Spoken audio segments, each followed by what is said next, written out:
Dmitry Medvedev is a little-known politician, but supported by Vladimir Putin, he's coasted to victory in Russia's presidential election. Just who is Medvedev? What does he believe? And can he escape Putin's shadow? This is Inside Story.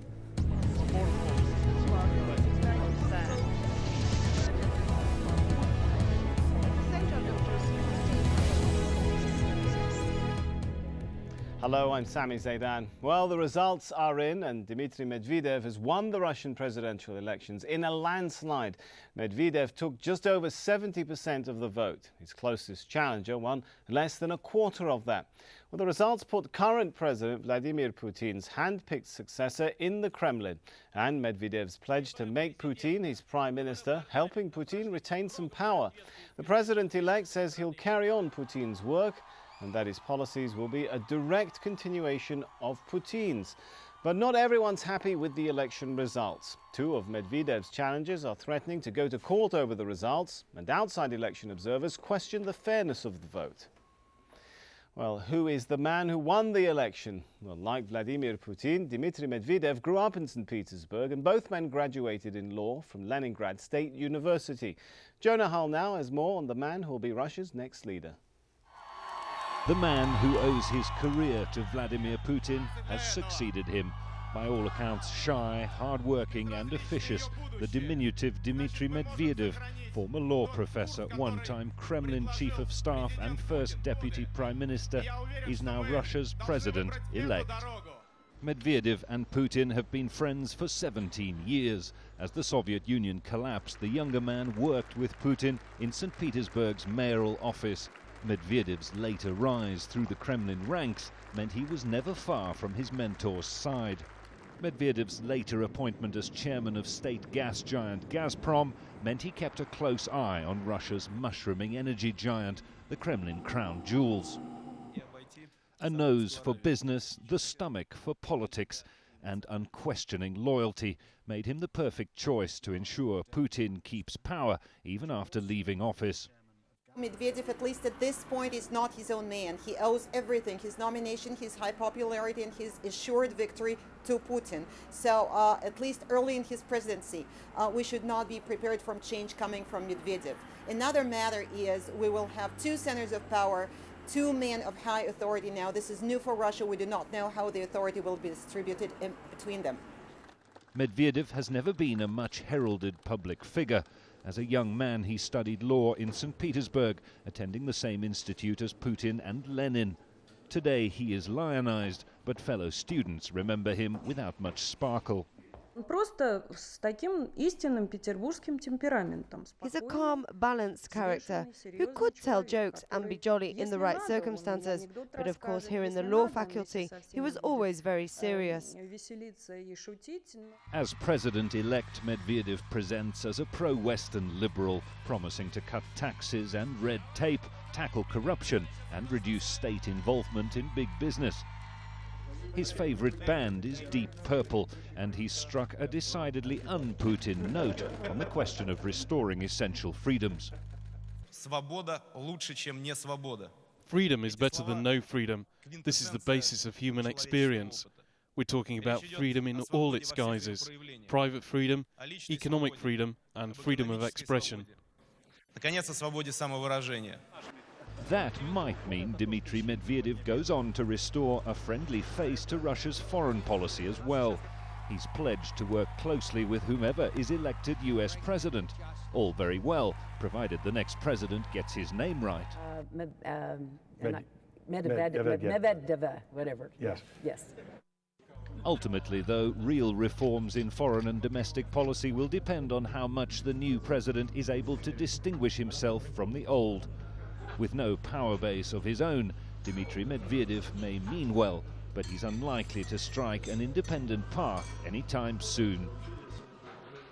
Well, joining our discussion today, our guests in Moscow, Andrei Kortunov, the president of the New Eurasia Foundation in Moscow. In London, Alexander Nekrasov, a political analyst and former advisor to President Boris Yeltsin. And in Washington, D.C., Nicholas Vozdev, editor of The National Interest and a senior fellow of strategic studies at the Nixon Center. Thank you all for being with us. If I could start with Mr. Kortunov, who rules Russia today after these elections? Who's the top man there now?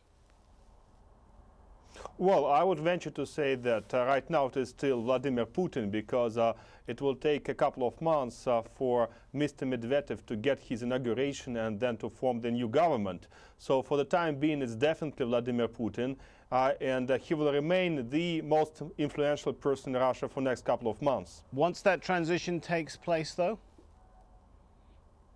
Well, when the transition takes place, the situation will be much more complicated, because according to the Constitution, it is the President of the Russian Federation who has the ultimate power. So Mr. Putin will have technically to report to Mr. Medvedev, and despite the personal relations between the two people, one can envisage a lot of rivalries, at least between the staff, between the two bureaucratic machines in the government and in the Kremlin.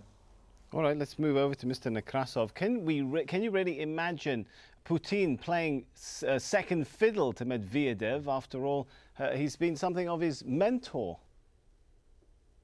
I would doubt very much that President Putin will just quietly become prime minister and go to the Kremlin to report to his boss.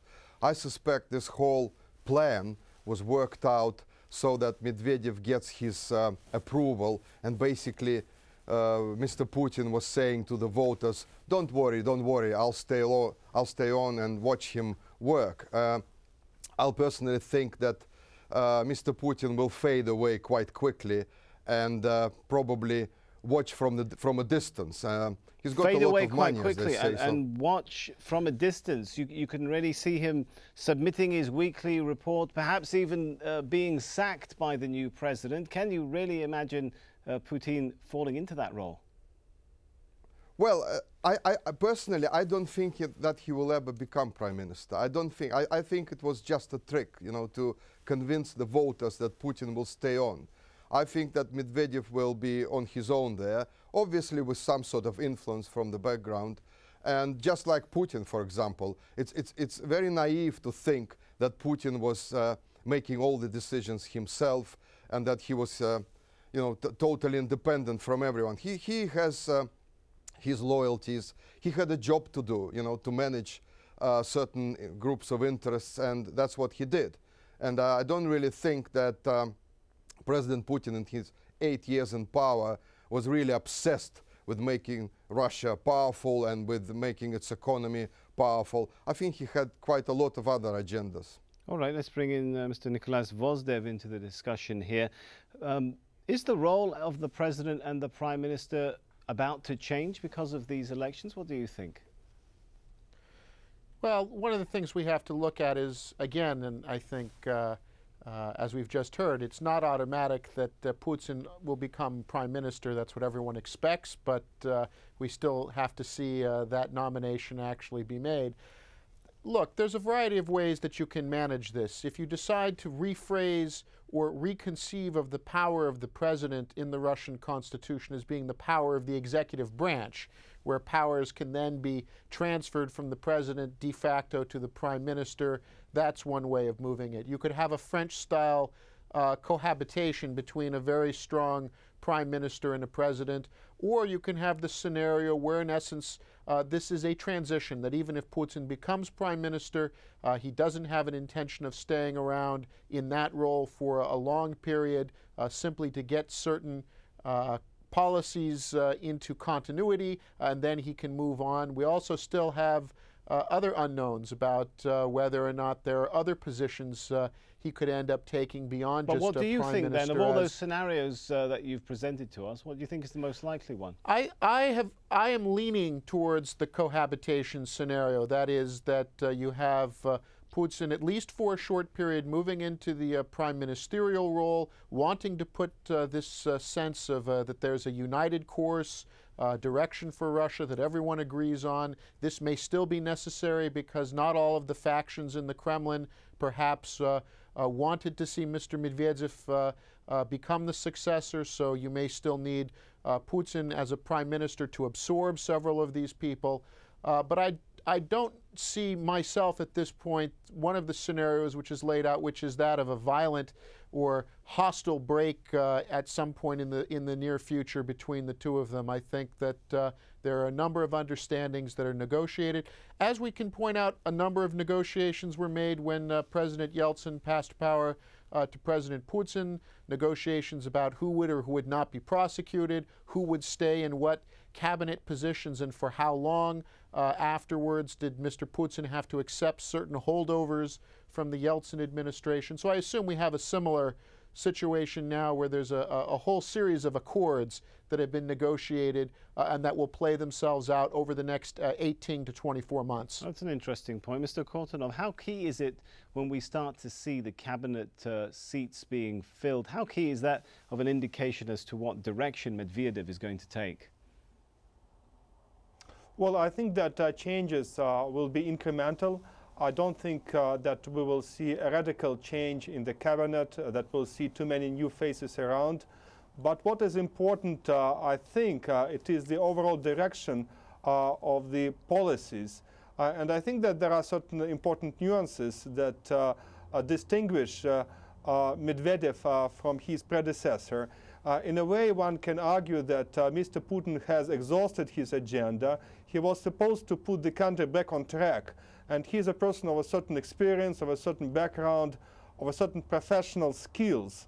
However, it's clear that right now his successor, Mr. Medvedev, has to face entirely different challenges. He has to do something about structural changes in the Russian economy. He has to do something about corruption. He has to do something about the incompetence of the state apparatus. And maybe Putin himself understands that his agenda is more or less exhausted, and therefore he should allow a younger person, a person with a different background, a person with a different track record to take the lead. All right, well, plenty of challenges ahead for Mr. Putin, no doubt, as Prime Minister. Plenty more for us to discuss, but it is now time for a short break. When we come back, we ask, could Medvedev set Russia's foreign policy? Stay with us.